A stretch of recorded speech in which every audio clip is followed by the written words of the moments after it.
Hello viewers, I am Dr. Ameema Shoaib, Assistant Professor, Axis Institute of Planning and Management. I am going to discuss with the another session of marketing analytics, the topic of pricing analytics, in which I will be talking about how complementary products affects the pricing. Reason being, it's one of the most important aspect when it comes to the managers. Managers at times get confused, as in reason being they have to focus on improving the profits as well as maximizing the revenues, thereby constantly focusing on increasing the market share.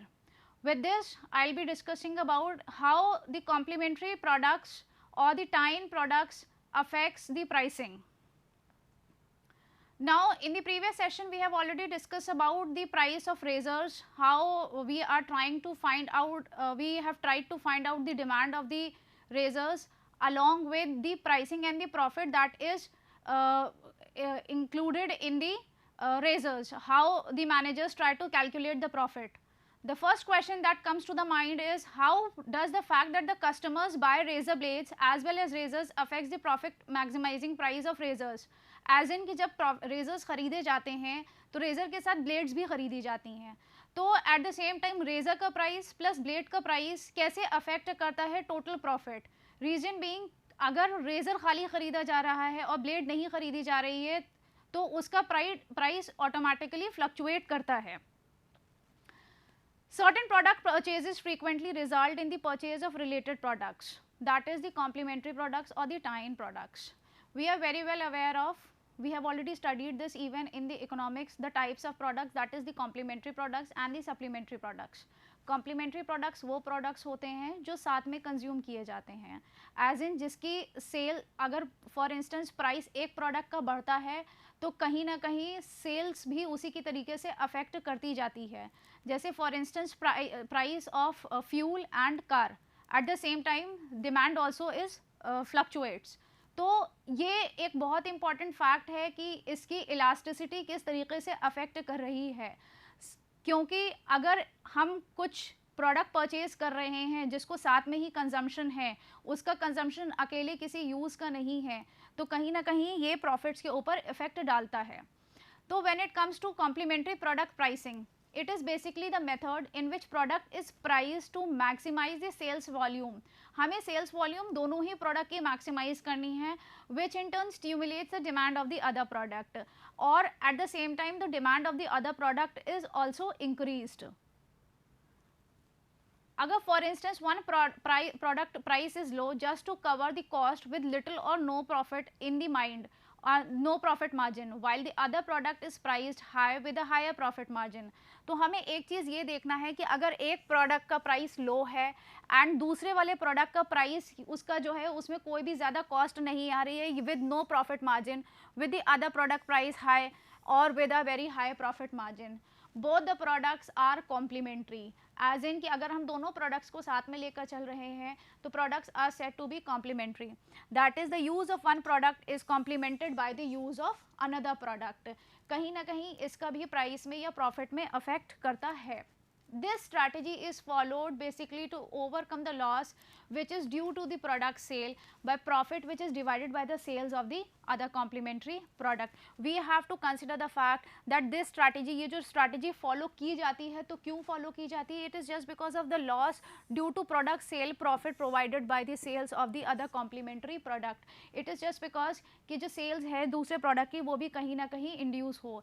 Now let us see the example of the complementary product, how the original product and the complementary product go together. For instance, men's suit is complemented with the shirt. Inkjet product printer is complemented with the printer cartridges. ऐसा नहीं हो सकता है कि हम inkjet printer खरीद लें और कार्ट्रिजेस हम छोड़ दें, तो ये दोनों साथ में ही कंज्यूम किए जाएंगे. तो कंजम्पशन जब साथ में होता है तो कहीं ना कहीं इसका आपका प्राइसिंग अफेक्ट करता है एंड मैनेजर्स को इसका प्रॉफिट भी अफेक्ट करता है. तो जब हम इसकी प्राइसिंग कर रहे होते हैं तो हमें इस फैक्ट को कंसिडर करना है कि ये इसकी प्राइसिंग ऐसे हो ताकि हम मैक्सिमम प्रॉफिट्स अर्न कर पाएँ, क्योंकि किसी ना किसी जो कॉम्प्लीमेंट्री प्रोडक्ट होता है वो एट टाइम्स उसकी प्रॉफिट मार्जिन कम होता है. Another example is Xbox console with the video game, then cell phone with the case अब ऐसा नहीं हो सकता है कि हम सेल फोन ले लें और हम उसका केस छोड़ दें, या प्रिंटर खरीद लें, प्रिंटर के कार्ट्रिजेस को हम ना यूज़ करें। हमने सूट परचेज कर लिया और हमने शर्ट को परचेज नहीं किया, तो in that case basically we go with the product together, we purchase the product together, because वो कहीं ना कहीं कॉम्प्लीमेंट कर रहा होता है। For instance, if the profit from complementary product is included in the total price of the product, the profit maximizing price for the original product will eventually decrease. For instance, अगर हम printer की बात करते हैं, ठीक है, printer का profit हम देख रहे हैं, प्लस कार्ट्रिजेस कभी अगर हम साथ में क्योंकि लेकर चल रहे हैं, इसमें क्या है, the total price of the product, अगर टोटल प्राइस की बात करें, profit maximizing price of the original product will eventually decrease. इससे क्या होगा, जो टोटल मैक्सिमम प्रॉफिट होगा ओरिजिनल प्रोडक्ट का, वो ऑटोमेटिकली डिक्रीज हो जाएगा। Again the same question that I started with the session, how does the fact that the customers buy razor blade as well as razor affect maximum pricing of the razors? मैंने razors का example इसलिए भी लिया है क्योंकि हमने पिछले session में जब हमने ऑप्टिमाइजिंग प्राइसिंग की बात करी थी, उसमें हमने रेजर का एग्जाम्पल लिया था। And razor blade are another good complementary product. ऐसा नहीं हो सकता हम रेजर का स्ट्रक्चर यूज़ कर रहे हैं और हम ब्लेड्स नहीं यूज़ कर रहे हैं, तो they are a good complementary product. And अगर उसकी प्राइस अफेक्ट होता है, प्राइस बढ़ता है, तो उसकी डिमांड भी उसी हिसाब से फ्लक्चुएट करती है। For instance, now let us consider the example, we will be even doing this on the Excel sheet. Suppose we are currently charging $5 for a razor and we are selling 6 million razors. $5 razor पे हम 6 million razor की demand expect कर रहे हैं। Assume that the variable cost for producing a razor is $2। हमने क्या assume किया है, जो हमारा variable cost for the product is $2। Then finally suppose that the price elasticity of demand for the razor is 2, और हमने यहाँ पे price elasticity of the demand क्या लिया है कि 2 है। Now comes the question, what price should be charge for razor. ये चीज़ें हमें पता हैं। अब आता है क्वेश्चन कि हमें क्या प्राइस चार्ज करना चाहिए अपने रेजर्स के लिए। जब हमें पता है कि हम $5 के रेजर पे 6 million units of razor sell कर रहे हैं, and the variable cost of producing a razor is $2। And again इसमें एक एस्पेक्ट है जो प्राइस इलास्टिसिटी ऑफ डिमांड है, उसको हम डिनाई नहीं कर सकते, उस फैक्ट को इग्नोर नहीं कर सकते, क्योंकि प्राइस इलास्टिसिटी ऑफ डिमांड कहीं ना कहीं उसकी डिमांड जो उसका कॉन्सेप्ट है प्राइस इलास्टिसिटी ऑफ डिमांड का, किस हिसाब से degree of responsiveness of quantity demanded of a commodity to a change in price, किस हिसाब से प्राइस के हिसाब से चेंज होने के हिसाब से डिमांड फ्लक्चुएट कर रही है, ये भी एक एस्पेक्ट को हमें इंक्लूड करना है। तो इसके लिए हमने नेक्स्ट क्वेश्चन आता है कि अब हमें कैलकुलेट करना है कि हमें क्या प्राइस चार्ज करना चाहिए रेजर्स के लिए। देन इसके लिए एक्सेल में Excel solver is there which is going to tell us how this would change the price you should charge for the razor, how this changes, जो changes आएंगे price के, अगर फॉर इंस्टेंस फ्लक्चुएट कर रही है demand with two price elasticity of demand या changes in demand की वजह से हमें क्या रेजर चार्ज करना चाहिए। Assume that the price of the blade is fixed, हम ये अजम्पशन लेकर चल रहे हैं कि जो प्राइस ब्लेड का प्राइस है वो फिक्स रहेगा।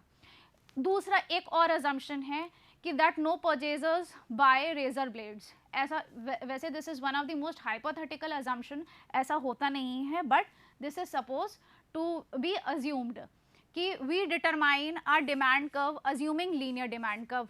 जैसे कि हमने अपने पिछले सेशन में भी पढ़ा है, जो लीनियर डिमांड कर्व होता है, दो टाइप के डिमांड कर्व होते हैं, एक लीनियर डिमांड कर्व होता है और एक पार डिमांड कर्व होता है। Focusing on linear demand curve over here is where the price elasticity is different on all the points on the linear demand curve. To demand curve, हमें यहाँ पे अगर हमें डिमांड कर्व अपना बनाना है तो उसके लिए हमें 2 पॉइंट्स चाहिए होंगे। एज इन $5 पे डिमांड हमारी 6 मिलियन रेजर की है, इसको हम एक्सेल पे भी करेंगे, और अगर प्राइस फ्लक्चुएट कर रहा है 5.05 प्राइस बढ़ता है, that is an increase of 1% of the price, demand would be reduced to 5.88 million, that is 2% less than 6 millions। ये चीज़ें, ये पॉइंट्स हैं हमारे डिमांड कर्व पे। उसके बाद जब हम इसको एक्सेल पे ड्राफ्ट करते हैं, inserting a linear trend line, we find that the demand curve equation is y equals to 18 minus 2.4x. जब हम इसको ड्राफ्ट करेंगे और हम इक्वेशन लेकर के आएंगे तो ऑटोमेटिकली जो हमारी y की वैल्यू निकल के आएगी that is going to be 18 minus 2.4x because x equals price and y equals demand on the curve. Demand curve for razors would be 18 minus 2.4 the price. ये हमारा जो डिमांड निकलेगी डिमांड कर्व से ये millions में होगी that is 18 minus 2.4. जब हम इसको ड्राफ्ट करते हैं एक्सेल पे, फॉर इंस्टेंस हमने प्राइस लिया, प्राइस हमारा 1.5 है, एक 5.05 है, यानी कि 1% इंक्रीज हुआ और डिमांड हमारी 6 मिलियन यूजर्स 6 मिलियन यूनिट्स है. और यहाँ पे हम ये चीज़ जानते हैं कि हमने 1% जैसे ही प्राइस बढ़ाया ऑटोमेटिकली हमारी 2% के लिए डिमांड हमारी 6 मिलियन से कम हो गई दैट इज़ 5.88 मिलियन हमारी ऑटोमेटिकली रिड्यूस हो जाती है. नाउ लेट्स उसके बाद क्या हुआ कि जब ये होता है तो हमें ये ऐसा स्कैटर चार्ट मिलता है जिससे हमें ये अपना 2.4x प्लस 18 का माइनस 2.4 प्लस 18 का जो ये वैल्यू निकल के आती है ये हमारी डिमांड की वैल्यू निकल के आती है. फिर जैसे कि अभी हमने ये बात बोला भी कि हम एक्सेल सॉल्वर हमको ये एक फैसिलिटी देता है एक्सेल में जिसके बेसिस पे हम अपनी डिमांड को या जो भी फ्लक्चुएशंस हो रहे हैं विद द कॉम्प्लीमेंट्री प्रोडक्ट हम इसको कैलकुलेट कर सकते हैं. तो एक्सेल सॉल्वर में 3 पार्ट्स होते हैं बेसिकली. ये जो मॉडल है आपको हम इसको एक मैंने इसको भी ले रखा है जो एक्सेल सॉल्वर का पैरामीटर है. ये एक सेट ऑब्जेक्टिव है, एक ये चेंजिंग वेरिएबल्स है, एक ये कंस्ट्रेंट्स है. हम ये 3 फैक्टर्स को इंक्लूड करेंगे जब हम कॉम्प्लीमेंट्री डिमांड कर्व की वैल्यू निकालेंगे. यहाँ पे सबसे पहले है जो सेट ऑब्जेक्टिव है, यहाँ पे हम अपना क्योंकि हमें प्रॉफिट मैक्सिमाइज करना होता है इसको यूज़ करेंगे, या जब हमें प्रोडक्शन कॉस्ट को मिनिमाइज करना होता है तब हम उसको यूज़ करेंगे द सेट ऑब्जेक्टिव और द टारगेट सेल. इसमें हम क्या चीज़ें इंक्लूड करते हैं, the objective cell contains the goal you want to maximize. यहाँ पे हमें क्या मैक्सिमाइज करना है, हमें अपना प्रॉफिट मैक्सिमाइज करना है या कुछ मिनिमाइज करना होता है तो हम प्रोडक्शन कॉस्ट मिनिमाइज करते हैं. तो 2 चीज़ें जो हमें अपने पॉइंट्स में कंसिडर करनी है फर्स्ट वाले में सेट ऑब्जेक्टिव और टारगेट सेल में that is to either maximize और मिनिमाइज. मैक्सिमाइज में हम प्रॉफिट लेकर चल रहे हैं, मिनिमाइज में हम प्रोडक्शन कॉस्ट कम करना है. Then comes the variable cells. जो दूसरा ऑप्शन है यहाँ पे मैंने ये चीज़ बोली चेंजिंग वेरिएबल सेल्स, ये वाला हमारा एक्सेल सॉल्वर के डायलॉग बॉक्स में. अब इसमें क्या करते हैं, these cells are the cells that you want that you can change और adjust to optimise the target cell. यहाँ पे हमें क्या करना है कि जो हमें चेंज करना है ये एडजस्ट करना है ऑप्टिमाइज, यानी कि ऑप्टिमम प्राइस या ऑप्टिमम प्राइस फाइंड आउट करना है इन दी टारगेट सेल, ये वाले सेल में. In this basically the changing cells will each product price. Constraints में क्या आता है, जो थर्ड ऑप्शन है हमारा कंस्ट्रेंट्स में, ये वाले में यहाँ पे हम कंडीशंस लेकर चलते हैं. जो कंडीशंस होती हैं basically for instance these are the restrictions on the changing cells. For examples you want to constraint the price for each of your product to be within the 10% of the competitors price. हम चाहते हैं कि हम 10% of the competitors price लेकर चलें. तो ये 3 conditions हमें अपनी इंक्लूड करनी है जब हम एक्सेल सॉल्वर पे इसको कैलकुलेट करके देखेंगे. क्यों, यहाँ पे सॉल्वर पैरामीटर की बात है. ये जैसे for instance I have already told you the set objective, changing variables and subject to constraints. इसमें जब हम 3 कंडीशंस ऐड करते हैं उसके लिए. फिर आता है जो नेक्स्ट ऑप्शन है हमारा ग्रेटर दैन इक्वल की, जो हम कंस्ट्रेंट ऐड करने जा रहे हैं. जो हमने यहाँ पे बोला था ये कंस्ट्रेंट कंडीशन हम इसके थ्रू ऐड करते हैं. ठीक, यहाँ पे ग्रेटर दैन इक्वल टू है optimum price, then minimum price यहाँ पे हो जाएगा. यहाँ पे हम ये चीज़ करेंगे सेल रेफरेंस में ऑप्टिमम प्राइस को लेकर चलेंगे. फिर हम ओके बटन को क्लिक करेंगे तो ऑटोमेटिकली वहाँ पे जो हमारा वैल्यू निकल के आएगी, हम जो भी चीज़ें इनपुट कर लेंगे तब हमको इवेंचुअली अपना एक्सेल सॉल्वर के थ्रू हम इसको सॉल्व कर सकते हैं. Now let us see after you have input the target cell, changing cells and constraints, what does the solver do. अब ये एक इम्पॉर्टेंट क्वेश्चन आता है कि जब हमने अपने एक्सेल सॉल्वर में, जो कि एक ऐड इन होता है एक्सेल में, जब हम इसको ऐड कर लेते हैं तो ऑटोमेटिकली कैसे क्या करता है सॉल्वर, ये एक सबसे बड़ा क्वेश्चन है। ठीक, तो a set of values for the changing cell is feasible solution if it meet all the constraints, जो कंस्ट्रेंट्स हमने सेट करे हैं, and the solver essentially searches through a feasible solutions and finds the set of feasible solution changing cell values called the optimal solution। यहाँ पे हम optimal solution की तरफ चलते हैं, that has the best value for the target cell, largest in maximization and smallest in minimization। Got it? कि जब हम optimal cell solution ले लेते हैं तो हमारे पास जो best value निकल के आती है that is the target cell। target cell में दो conditions होती हैं, as in already I have told you, maximizing profit and minimizing the cost। if there is more than one optimal solution, अगर more than one optimal solution होता है, the solver stops at the first one it finds। solver automatically रुक जाता है जो वो पहला पता लगाता है। जब हम इसको कैलकुलेट कर लेते हैं इसी कंडीशन को, जिसमें कि हमने आपको पहले भी बताया एक्सेल वाला, तो automatically we are able to find out. I will explain you with the example that I have already told you. ये हमारा एक्सेल शीट है जिसमें हमने आपको बताया हुआ है प्राइस के हमने 2 पॉइंट्स लिए थे, पिछले वाले अपने स्लाइड में भी मैंने आपको बताया। $5 पे 6 मिलियन यूनिट्स की डिमांड है रेजर्स की, जहां प्राइस हमने 5.05 किया, वहां पे हमारी डिमांड कम होती है, 5.88 वैल्यू आ जाती है। I will tell you how we basically draft the graph on the Excel. जब हम जाते हैं, हम इसको डेटा पॉइंट्स को सेलेक्ट करते हैं, then we go on the insert option, यहाँ पे हम स्कैटर में जाते हैं, इसमें हम जाते हैं स्कैटर विद ओनली मार्कर्स। यहाँ पे स्कैटर विद ओनली मार्कर्स में जब हम जाएंगे तो we usually get these 2 points, but we have to remember one thing, यहाँ पे जो एक्सेल होता है वो ऑटोमेटिकली प्राइस हमारा एक्स एक्सिस पे लेता है और डिमांड हमारी वाई एक्सिस पे लेता है। तो यहाँ पे जब हम करते हैं, ऊपर टैब में आपका स्विच रो टू कॉलम होता है, हम उसको क्लिक करके हम ट्रेंड लाइन ऐड करेंगे। जब हम ट्रेंड लाइन ऐड करते हैं तो इसमें ऑप्शंस, एक ऑप्शंस ओपन होके आता है जिसमें लीनियर को हमें सेलेक्ट करना है and display equation on chart करना है। एज यू कैन सी हमें ये चीज़ ऐड करनी है, display equation on chart. Once we do it we have to close it and we get this equation. आपको जो वैल्यू निकल के आई थी, जैसे मैंने आपको पहले भी बताया था, ये -2.4x + 8 की जो डिमांड की वैल्यू निकल आ रही है, ये ऑटोमेटिकली एक्सेल इसको कैलकुलेट कर देता है।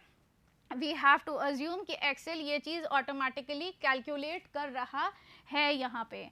अब हम देखते हैं, जब हमारे कॉम्प्लीमेंट्री यूनिट कॉस्ट की बात करते हैं, unit cost of the product is $2। फिर ब्लेड्स पर रेज़र, क्योंकि अब हमें सारी चीज़ें इंक्लूड करनी है यहाँ पे, ब्लेड्स पर रेज़र की बात करते हैं तो ब्लेड्स पर रेज़र में $50 फॉर इंस्टेंस है, 50 यूनिट्स है sorry. Profit per blade is 0.15, price जो है वो $1 का है, डिमांड इज़ $15.160। जो प्रॉफिट जब हम कैलकुलेट करते हैं वो निकल के आता है 101.40। इसमें जो रेज़र ब्लेड्स का प्रॉफिट होगा वो हम कैसे कैलकुलेट करेंगे, हम आपको वो भी बता देते हैं।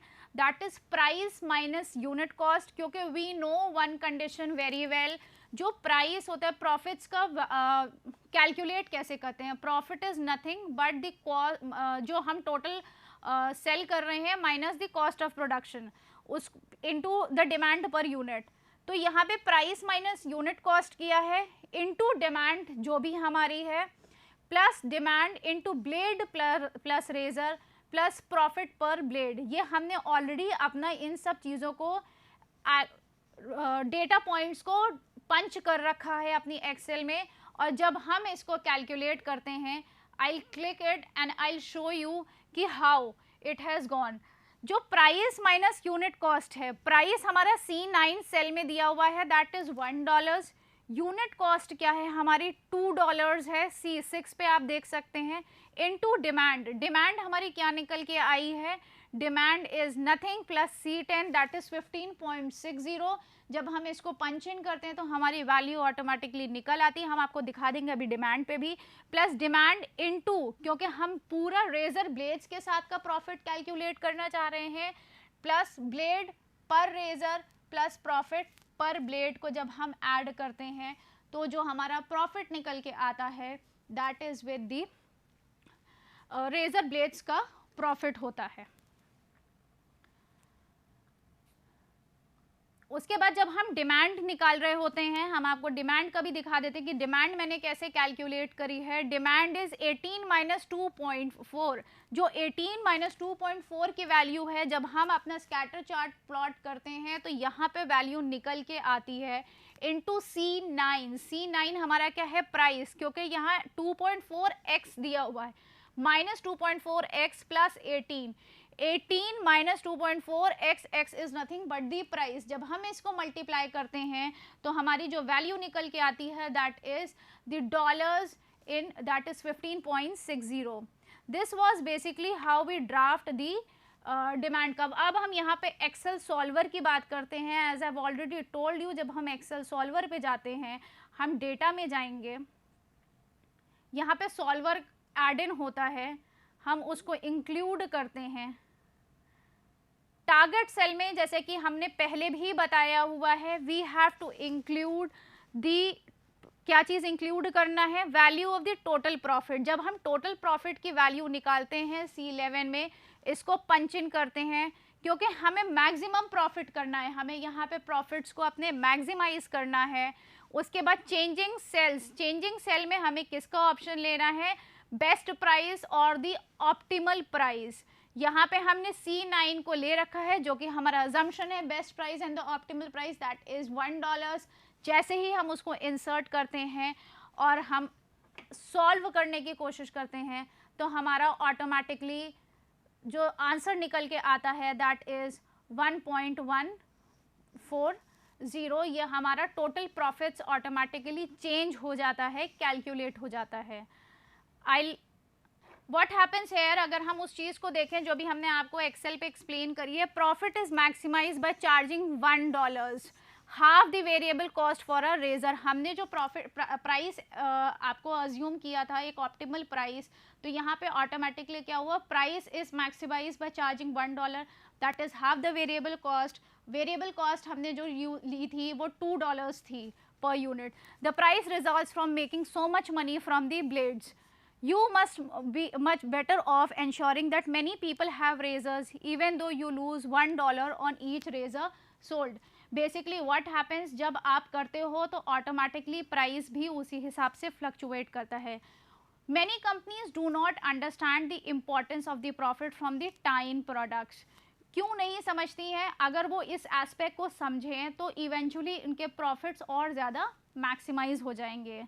This leads them to over price their primary product and does not maximize their total profit. जो एक उनका प्राइमरी प्रोडक्ट है वो उसी के ऊपर ज़्यादा फोकस करते हैं, उसी को ओवर प्राइस करते हैं, और कहीं ना कहीं जो कॉम्प्लीमेंट्री या टाइन प्रोडक्ट होता है वो भी आपको कहीं ना कहीं आपके प्रॉफिट्स को चेंज कर रहा होता है. Now let us see the another example quickly of the Excel, on the Excel that of the complementary product, जिसमें कि हमने कार्ट्रिजेस और उसको भी ले रखा है प्रिंटर का. सेम थिंग मैंने उसी एस्पेक्ट से किया है. अगर यूनिट कॉस्ट हमारा, हमने प्राइस पॉइंट्स, 2 प्राइस पॉइंट्स यहाँ पे भी लिए हुए हैं, दैट इज़ द $75, और उस पर डिमांड हमारी 5000 यूनिट्स की है, और हम $75.75 पे 4900, यानी कि अगर प्राइस बढ़ रहा है तो डिमांड कहीं ना कहीं कम हो रही है. यूनिट कॉस्ट जो हमने ली है वो $59 की है. कार्ट्रिजेस पर प्रिंटर 6, एज इन अगर एक इंडिविजुअल हम प्रिंटर सेल कर रहे हैं अज्यूमिंग, तो वो मैक्सिमम कार्ट्रिज कितनी यूज़ कर रहा है एक प्रिंटर पे, वो 6 कार्ट्रिजेस यूज़ कर रहा है। प्रॉफिट पर कार्ट्रिज कितना है, $12 है। बेस्ट प्राइस जो हमने अज्यूम किया है दैट इज $70। जब हम इसको भी प्लॉट करते हैं तो we get the demand as, ये फॉर्मूला निकल के आता है $5,669 के बाद हमारा जो है प्रॉफिट निकल के आता है। अगेन यहाँ पे भी हमने इसी चीज़ को चेंज किया है, जब प्रॉफिट इंक्लूड कर रहे हैं प्रिंटर का तो price minus unit cost into demand, यानी कि जो हमारी डिमांड हमने अज्यूम करी है, ये डिमांड हमारी ये निकल के आ रही है उसके हिसाब से, प्लस डिमांड इनटू कार्ट्रिज पर प्रिंटर इनटू प्रॉफिट पर कार्ट्रिज। जब हम इसको कैलकुलेट करते हैं तब हमारा रिजल्ट्स ये निकलते हैं। जब हम सॉल्वर यूज़ करते हैं तो इवेंचुअली प्रॉफिट्स हमारे चेंज हो जाते हैं। एट टाइम्स प्रॉफिट ज़्यादा होते हैं, एट टाइम्स हम लॉस पे सेल कर रहे होते हैं। अगर हम अपने टाइम प्रोडक्ट के ऊपर फोकस कर लें तो कहीं ना कहीं उस कंडीशन में will be able to make more profits out of it. Again revising the concept, that is profit is maximized by charging $1, that is half the variable cost for the razor.